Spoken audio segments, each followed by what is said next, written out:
New at 5, there are some new sophisticated methods scammers are using, trying to trick you into giving out your personal information or to steal your money. And these tactics make the scams look very real.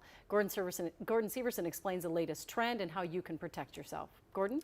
Yeah, imagine receiving an email from your hometown and the message included the right phone numbers, addresses, and the name of someone who actually lives in your town.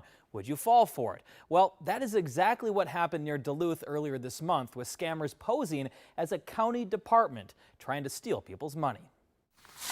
This email was sent to residents in St. Louis County near Duluth. It appears to be from the county's planning and zoning department, demanding money. There's official language, the county's seal, and the correct address for the government service center. The scammers have also signed these fake invoices with the name of the actual director of that department. Sergeant Eric Sathers with the St. Louis County Sheriff's Office says it's a convincing scam to the untrained eye. At least 4 people have called his department to report it. And the fact that now they're representing law enforcement or government is greatly concerning, because that's going to erode trust. That's unique to me. Parker Mertz leads the Consumer Action Division at the Minnesota Attorney General's office. He says scammers often impersonate large companies and federal agencies like the IRS and Social Security, but rarely do they go as local as a city or county department. It's concerning and not something that we've seen nearly as much of. Mertz says it does make sense, though.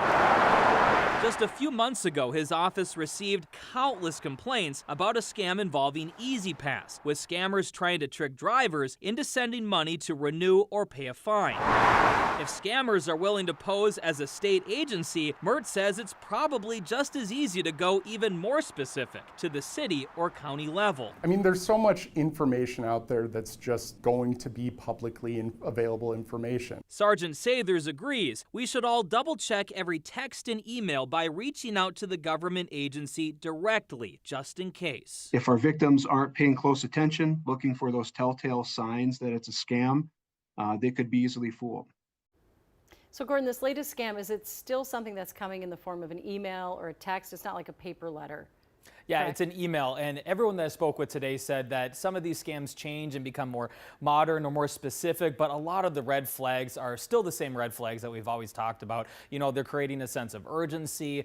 They're asking you to send money somewhere else, either through cryptocurrency or send it through a link or something like that. So things might change and more modernized, but a lot of the red flags haven't changed. Yeah, always a good idea to call the original source of whatever the supposed complaint is. Thank you, Gordon.